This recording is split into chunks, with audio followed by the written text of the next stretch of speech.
जय जगन्नाथ पिलामाने वेलकम करुछि तुम मानंकु learn with Shri channel को। आज आम षष्ठ श्रेणी साहित्य सुधा बहिर हकी पाठ जो प्रश्न उत्तर अच्छे ताकू आलोचना करवा।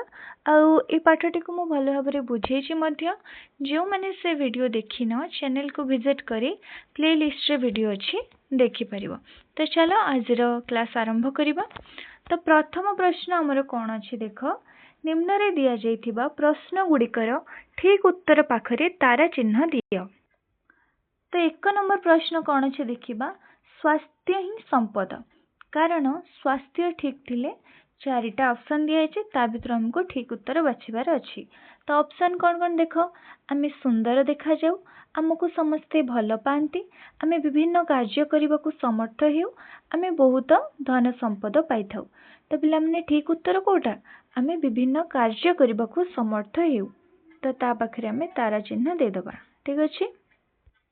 एबे जिबा हमर परवर्ती प्रश्न को। 2 नंबर प्रश्न कौन अच्छे देख, लोक माने मेजर ध्यानचंद को हकीर जादूगर बोली आख्या देइथिले, कारण कौन? ऑप्शन अच्छे, लोक माने ध्यानचंद को बहुत भल पाउथिले, तांको हकी बाड़ीर अनन्य वैशिष्ट्य थिला, हकी रे से चमकप्रद खेल खेलुथिले, से भारतीय हकी दलर नेतृत्व नेइथिले। तो हमर ठीक उत्तर होउची हकी रे से चमकप्रद खेल खेलुथिले। तो ता पाखरे आमे दे दबा तारा चिन्ह। ठीक अछि। एटा 3 नंबर। तमे ये उत्तर गुडा काहेकि बाछिल तुम सांग मानक सहित आलोचना करके लिखिब। ठीक अछि। एबे जिबा हमर 4 नंबर प्रश्न को, मेले मिसे जोड़िबा। पाठर किछि मनोनीत शब्द निम्न रे दिया जायछि, निज दल रे एहा उपरे आलोचना करी सेगुडी को ठीक अर्थ बा व्याख्या सहित जोड़। एहा पई आवश्यक पड़िले तुम इंटरनेट अभिधान और शिक्षक मानक सहायता नहीं पारिबो। तो शब्द गुड़िक कौन कौन दिखाई देखा, आ तार जो ठीक अर्थ सहित आम ताको जोड़िबा। तो फर्स्ट हमर कौन अच्छे देख, झांसी। तो झांसी होची हकी खेलाली ध्यानचंद को जन्मस्थान। तो ता सहित आम ये जोड़ीदबा। ठीक अच्छे। तापरे 2 नंबर कौन अच्छे देख, हकी स्टिक। हकी स्टिक कौन, हकी खेलाली हाथ रे धरी खेलुथुबा बाड़ी को बुझाए। 1 नंबर सहित जोड़िबा। टोकियो। टोकियो होची एक सहर, यह जापान रो राजधानी। जोड़िबा। एटा होची 6 नंबर रे अछि हमर। तापरे अछि व्यायाम। व्यायाम कौन हम सेटा 2 नंबर रे अछि हमर, नियमित शारीरिक अंग चलनार कौशल। तो 2 नंबर संगे जोड़ी दबा। 5 नंबर कौन अच्छे देख, माइकेल केंडो। माइकेल केंडो किए, ओडिशार जड़े हकी खेलाड़ी। से 1975 मसीह अनुष्ठित विश्व हकी प्रतियोगिता रे भाग नहीं भारत को विश्व विजय करथिले एवं तांकर घर ओडिशार सुंदरगढ़ रे अवस्थित। ठीक अच्छे। जोड़देली मु। तापरे अछि हमर ओलंपिक। ओलंपिक कौन, एक अंतर्जातीय खेल अनुष्ठान, यह प्रति 4 वर्ष रे थरे खेला जाय थाए। तो यहाँ 5 नंबर सहित जोड़ीदबा। ठीक अच्छे। आमर कंप्लीट हो गला मिलमिशि जोड़िबा। एबे जिबा हमर परवर्ती प्रश्न को। कौन दिए देख, वाक्य संपर्कित आलोचना। उक्त विषय मनोनीत किछि वाक्य निम्न रे दिया जायछि, एहाकू ध्यानर सह पढ़ एवं एहा उपरे चिंता कर। तुमे एहार अर्थ कौन बुझिल दल रे आलोचना करे लेख। तो हमको को वाक्य दिया जायछि देख, स्वास्थ्य आमर अमूल्य संपद, आ गोटे होची दर्शक वृंद तांको एक स्वर रे हकी खेलर जादूकर बोली आख्या देइथिले। ठीक अछि। तो मु यार उत्तर लिखि देइछि, चलो देखिबा और तमे माने भी निज निज खाता रे लिखिदबा। तो उत्तर देखिबा, शारीरिक सुस्थता ही मनीष जीवन सबुठारु बड़ तथा मूल्यवान संपद अटे। मनीष पाखरे अपार धन संपत्ति थाई मध्य जदि शरीर असुस्थ रहे तेबे से कौनसी जिनिसर आनंद उपभोग करिपारे नाही। स्वास्थ्य ठीक रहिले ही मनीष जेकोसी कार्य सफलतार सह संपादन करबाकू समर्थ होइथे। नियमित सुषम खाद्य ग्रहण करिबा, विशुद्ध जल पीबा, मुक्त वायु सेवन करिबा एवं शरीर को सुस्थ तथा कर्मठ रखिबा पई व्यायाम एकांत आवश्यक।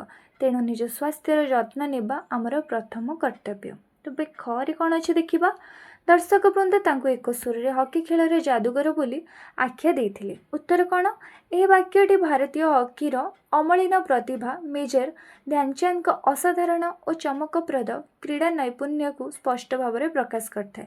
1936 ମସିହାରେ ବର୍ଲିନଠାରେ ଅନୁଷ୍ଠିତ ଅଲିମ୍ପିକ୍ କ୍ରୀଡ଼ାରେ ସେ ଯେତେବେଳେ ଭାରତୀୟ ଦଳର ନେତୃତ୍ୱ ନେଇ ଅତ୍ୟନ୍ତ ଚମତ୍କାର ଭାବରେ ଖେଳ ପ୍ରଦର୍ଶନ କରିଥିଲେ, ତାହା ଦେଖି ଉପସ୍ଥିତ ସମସ୍ତ ଦର୍ଶକ ସମ୍ପୂର୍ଣ୍ଣ ବିସ୍ମିତ ହୋଇଯାଇଥିଲେ। ତାଙ୍କ ହକି ଷ୍ଟିକ୍ରେ ବଲ୍ଟି ଏପରି ଭାବରେ ଲାଗି ରହୁଥିଲା ଯେପରି ସେ କୌଣସି କୁହୁକ ବା ଯାଦୁ ପ୍ରଦର୍ଶନ କରୁଛନ୍ତି।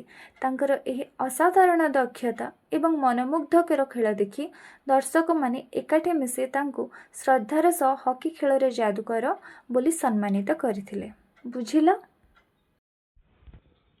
ତାପରେ ଯିବା ଆମର ପରବର୍ତ୍ତୀ ପ୍ରଶ୍ନକୁ। କ'ଣ ଦିଆଯାଇଛି ଦେଖ। ବୁଝି ବିଚାରି ଲେଖ। ପ୍ରସଙ୍ଗଟିକୁ ଆଉଥରେ ପଢ଼ ଏବଂ ନିମ୍ନରେ ଦିଆଯାଇଥିବା ପ୍ରଶ୍ନଗୁଡ଼ିକୁ ବୁଝି ଉତ୍ତର ଲେଖ। ତ ପ୍ରଶ୍ନ କ'ଣ? କ୍ରୀଡ଼ା ଦ୍ୱାରା ଆମର କି ଉପକାର ହୁଏ? ଖରେ ଅଛି ଝାନ୍ସୀ ବୀର କିଏ? ହକି ଖେଳ ପ୍ରତି ତାଙ୍କର ଅବଦାନ ସମ୍ପର୍କରେ ଲେଖ। ତ ପ୍ରଶ୍ନ ତ ଦେଖିଦେଲ, ଏବେ ଚାଲ ଉତ୍ତର କରିବା।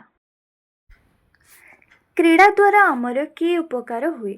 ଖେଳ ଆମକୁ ଖାଲି ଆନନ୍ଦ ଦିଏନି, ବରଂ ଆମ ଶରୀର ଗଠନରେ ମଧ୍ୟ ସାହାଯ୍ୟ କରେ। ନିୟମିତ ବ୍ୟାୟାମ ଓ ଅଙ୍ଗଚାଳନା ଆମ ଶରୀରକୁ କର୍ମଠ ଓ ବଳିଷ୍ଠ କରିବା ସହ ଆମକୁ ସୁସ୍ଥ ଓ ସତେଜ ରଖିବାରେ ମୁଖ୍ୟ ଭୂମିକା ଗ୍ରହଣ କରେ। ବ୍ୟାୟାମ ଦ୍ୱାରା ପ୍ରଚୁର ଅମ୍ଳଜାନ ଶରୀର ଭିତରକୁ ଯାଏ ଓ ମାଂସପେଶୀ ଦୃଢ଼ ହୁଏ। ଖରେ କ'ଣ ଅଛି? ଝାନ୍ସୀ ବୀର କିଏ? ହକି ଖେଳ ପ୍ରତି ତାଙ୍କର ଅବଦାନ ସମ୍ପର୍କରେ ଲେଖ। ଝାନ୍ସୀ ବୀର ହେଉଛନ୍ତି ବିଶିଷ୍ଟ କ୍ରୀଡ଼ାବିତ୍ ଧ୍ୟାନଚାନ୍ଦ। ବାଲ୍ୟକାଳରୁ ହକି ଖେଳ ପ୍ରତି ତାଙ୍କର ବିଶେଷ ଆଗ୍ରହ ଥିଲା ଏବଂ ସେ ଜଣେ ଉଚ୍ଚ କୋଟିର ଖେଳାଳି ହୋଇଥିବାରୁ ଲୋକମାନେ ତାଙ୍କୁ ଏହି ନାମ ଦେଇଥିଲେ। ସେ ତାଙ୍କ ଭାଇ ରୂପ ସିଂ ଓ ଅନ୍ୟ କେତେକ ବ୍ୟକ୍ତିଙ୍କୁ ନେଇ ଗୋଟିଏ ହକି ଦଳ ଗଢ଼ିଥିଲେ, ଯାହା ପୃଥିବୀର ବିଭିନ୍ନ ଦେଶରେ ବିପୁଳ ବିଜୟ ଲାଭ କରିଥିଲା। 1936 ମସିହାରେ ବର୍ଲିନଠାରେ ଅନୁଷ୍ଠିତ ଅଲିମ୍ପିକ୍ କ୍ରୀଡ଼ାରେ ସେ ଭାରତୀୟ ହକି ଦଳର ନେତୃତ୍ୱ ନେଇଥିଲେ ଓ ତାଙ୍କ ଚମକପ୍ରଦ ଖେଳ ପାଇଁ ତାଙ୍କୁ ହକି ଖେଳର ଯାଦୁକର ଆଖ୍ୟା ଦିଆଯାଇଥିଲା। ସମସ୍ତେ ନିଜ ନିଜ ଖାତାରେ ଲେଖି ଦେଉଥିବ, ଯାହାଦ୍ୱାରା କି ତୁମକୁ ପରେ ପଢ଼ିବାକୁ ସହଜ ହେବ। ତାପରେ ଦେଖିବା ସ୍ମୃତି କଥାକୁ ଗଦ୍ୟରେ ଲେଖ। ଧ୍ୟାନଚାନ୍ଦଙ୍କ ଅସାଧାରଣ କ୍ରୀଡ଼ା ନୈପୁଣ୍ୟ ଦେଖି ଲୋକମାନେ ସନ୍ଦେହ କଲେ ଯେ ସେ କୁହୁକ ବାଡ଼ି ବ୍ୟବହାର କରୁଛନ୍ତି। ଉକ୍ତ ବାକ୍ୟଟିକୁ ପଢ଼ିଲେ ଏମିତି ଲାଗେ ଯେପରି ଲେଖକ ଧ୍ୟାନଚାନ୍ଦଙ୍କ ଅସାଧାରଣ ଦକ୍ଷତାକୁ ପାଠକଙ୍କ ସହିତ ପରିଚିତ କରାଇଛନ୍ତି। ତୁମେ ଯଦି ଧ୍ୟାନ ଦେବ, ତେବେ ଏହି ପାଠରେ ଏପରି ଅନେକ ବିଶେଷ କଥା ତୁମ ନଜରକୁ ଆସିବ। ଏହି ପାଠକୁ ଆଉଥରେ ପଢ଼। ତ ଆମର ଯେଉଁ ଏହି ପାଠଟା ଦିଆହେଇଛି, ସେଥିରେ ଆମକୁ ଲେଖକ କ'ଣ ଜଣାଇବାକୁ ଚାହୁଁଛନ୍ତି ନା ଧ୍ୟାନଚାନ୍ଦଙ୍କ ଯେଉଁ ଅସାଧାରଣ ଦକ୍ଷତା ଅଛି ତାକୁ ଆମକୁ ଜଣାଇବାକୁ ଚାହୁଁଛନ୍ତି। ଯେମିତିକି ଏଇ ଗୋଟେ ବାକ୍ୟ ଅଛି, ସେଥିରୁ ଆମେ ଜାଣିଲେ। ସେଇଭଳିଆ ତମ ବହିରେ ଆଉ ଯେଉଁ ସବୁ ବାକ୍ୟ ଅଛି ସେଗୁଡ଼ାକୁ ତାଲିକା କରିକି ଲେଖିବା ପାଇଁ କୁହାଯାଇଛି। ସାଙ୍ଗମାନଙ୍କ ସହ ଦଳରେ ବସି ଏ ପ୍ରସଙ୍ଗରେ ଥିବା ବିଶେଷ କଥାକୁ ଆଲୋଚନା କରି ତାଲିକା ପ୍ରସ୍ତୁତ କର। ପ୍ରସ୍ତୁତ କରିଥିବା ତାଲିକାକୁ ଶ୍ରେଣୀରେ ଉପସ୍ଥାପନ କର। ତ ଯେଉଁ ଆଉ ଯେତିକି ବିଶେଷ କଥା ଅଛି ମୁଁ ତୁମମାନଙ୍କୁ ବତେଇ ଦେଉଛି, ତାପରେ ତୁମମାନେ ସେଟା ତାଲିକା କରିକି ତୁମ ଶ୍ରେଣୀରେ ଉପସ୍ଥାପନ କରିବ। ଠିକ୍ ଅଛି? ତ ସେମିତି ଆଉ କ'ଣ ବାକି ଅଛି ଦେଖ। ଧ୍ୟାନଚାନ୍ଦଙ୍କ ଜନ୍ମ ଝାନ୍ସୀ ଅଞ୍ଚଳରେ ହୋଇଥିଲା ଏବଂ ସେ ଜଣେ ଉଚ୍ଚ କୋଟିର ଖେଳାଳି ହୋଇଥିବାରୁ ଲୋକମାନେ ତାଙ୍କୁ ଝାନ୍ସୀ ବୀର ବୋଲି କହୁଥିଲେ। ଜାଣିଲ? ତାପରେ କ'ଣ? 1936 ମସିହାରେ ବର୍ଲିନଠାରେ ଅନୁଷ୍ଠିତ ଅଲିମ୍ପିକ୍ କ୍ରୀଡ଼ାରେ ସେ ଭାରତୀୟ ହକି ଦଳର ନେତୃତ୍ୱ ନେଇଥିଲେ ଏବଂ ତାଙ୍କ ଚମକପ୍ରଦ ଖେଳ ପାଇଁ ଦର୍ଶକମାନେ ତାଙ୍କୁ ହକି ଖେଳର ଯାଦୁକର ଆଖ୍ୟା ଦେଇଥିଲେ। ଏଇଟା ଗୋଟେ ବିଶେଷ କଥା ତାଙ୍କ ବିଷୟରେ ଲେଖକ କହିଛନ୍ତି। ଆଉ କ'ଣ? ତାଙ୍କର ଅସାଧାରଣ କ୍ରୀଡ଼ା ନୈପୁଣ୍ୟ ଦେଖି ଲୋକମାନେ ସନ୍ଦେହ କରୁଥିଲେ ଯେ ସେ କୁହୁକ ବାଡ଼ି କିମ୍ବା ସେଥିରେ କୌଣସି ଅଠା ବ୍ୟବହାର କରୁଛନ୍ତି, ଯାହା ମୋଚନ ପାଇଁ ତାଙ୍କୁ 2-3 ଥର ହକି ଷ୍ଟିକ୍ ପରିବର୍ତ୍ତନ କରିବାକୁ ପଡ଼ିଥିଲା। ତ ଆମେ ଯେମିତି ପାଠରେ ପଢ଼ିଥିଲେ, ଲୋକମାନଙ୍କୁ ସନ୍ଦେହ ହେଇଥିଲା, ଆଉ ସନ୍ଦେହ ମୋଚନ କରିବା ପାଇଁ ତାଙ୍କୁ 2-3 ଥର ହକି ଷ୍ଟିକ୍ ମଧ୍ୟ ବଦଳାଇବାକୁ ପଡ଼ିଥିଲା।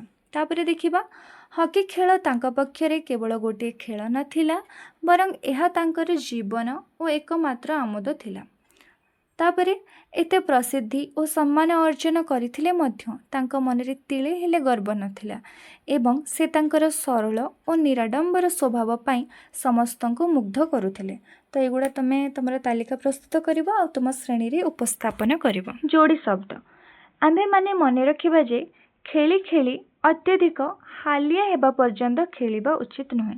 तो ये वाक्य रे हमर जोड़ी शब्द कोटा, यही वाक्य रे खेली खेली होची गोटे जोड़ी शब्द जो थे कि गोटे शब्द को दुई थर व्यवहार करा जायछि। देखि पार्थबो एठी खेली खेली दी थर व्यवहार हेछि, गोटे ही शब्द किंतु दुई थर व्यवहार हैला, जहा को कि हमें जुग्म शब्द कहि थाउ। तो तुमे माने मध्य एहिपरि 5टी जुग्म शब्द लेख। तो कौन कौन देख लिखिबा, गोटे हबा हमर गाई गाई,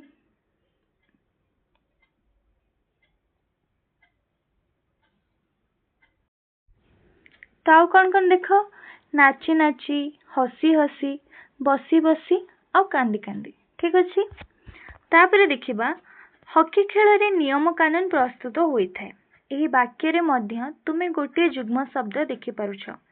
कौन ना एटा व्यवहार है हमर नियम कानून, किंतु एही जुग्म शब्द रे दुईटी जाक शब्द भिन्न अटंती। सेथरे जेमति हमर दुईटा जाक शब्द समान थिला, जेमति कि खेली खेली थिला, तो एटा भी हमर गोटे जुग्म शब्द, किंतु एथरे कौन ना दुईटा जाक शब्द समान नुहे, एटा अलगा अलगा। एटी कौन गोटे होची नियम आ गोटे होची कानून।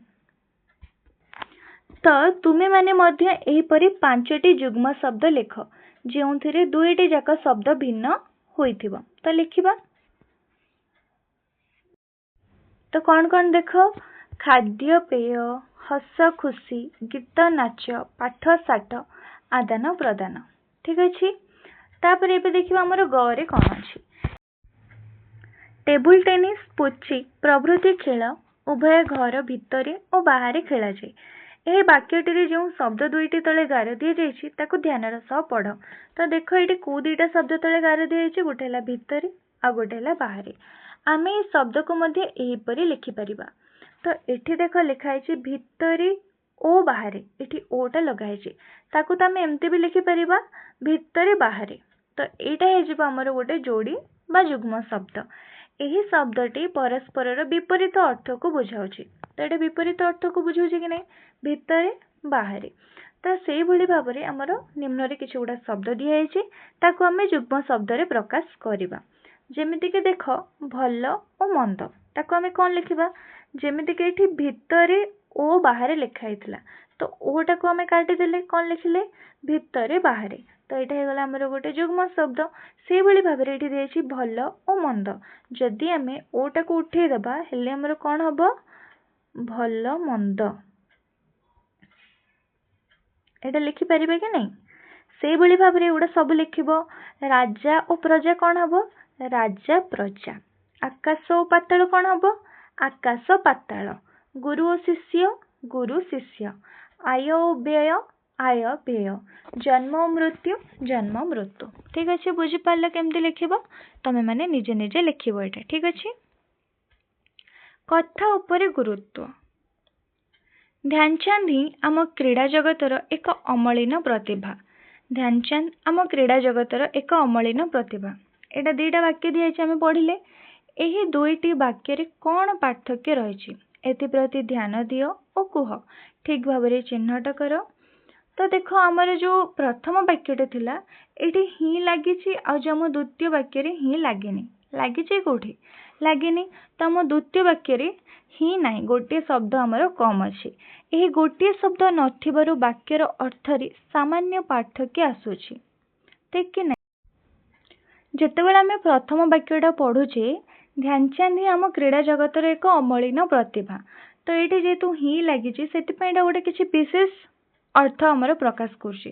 किंतु द्वितीय वाक्य रे आमर ही लगिनी, तो से साधारण अर्थ आमर प्रकाश करुचे। आम निजर कथा उपरे गुरुत्व देवाई किसी विशेष शब्दर प्रयोग करूँ, जेमिति कि विशेष शब्द ये आम ही व्यवहार करछे। ध्यानचंद ही आम क्रीड़ा जगतर एक अमलिन प्रतिभा।